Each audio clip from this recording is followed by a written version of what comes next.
We don't talk enough about inflation on this show. Washington tells you it's not happening, it's not real. Of course it's real. Look at the prices. Gasoline, real estate, you name it, they are all going up. What's going on here and what's going to happen next? Peter Schiff is the first person we called to answer these questions. He's known a lot about the subject. He's the CEO of Euro-Pacific Capital and an economist. Peter, thanks so much for coming on tonight. What are we watching? It seems clear to consumers that inflation is happening. Will it get worse?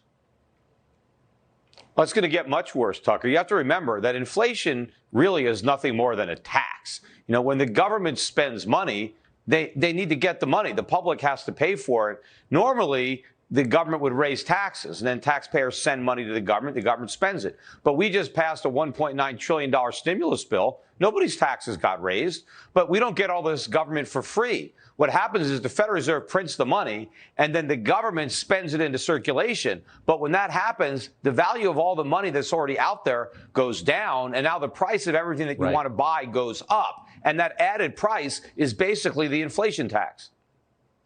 It feels like it's intentional. I mean, is this the way that we're going to pay down the debt, by making it less costly, by devaluing the dollar?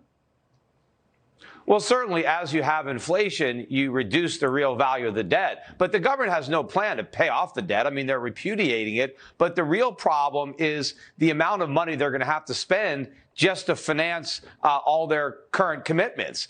And this is a massive amount of money printing. It's unprecedented inflation because it's the money supply that is being inflated. And as a result, everything costs more because we're not producing more. It's actually the result, the opposite. Americans are at home. They're not producing goods and services, yet we're creating more money to buy the goods and services that fewer people are producing. More money, fewer goods. Prices are just going to keep going up, and it's not going to stop. Just in 10 seconds, is this as crazy as it looks from an outsider's perspective?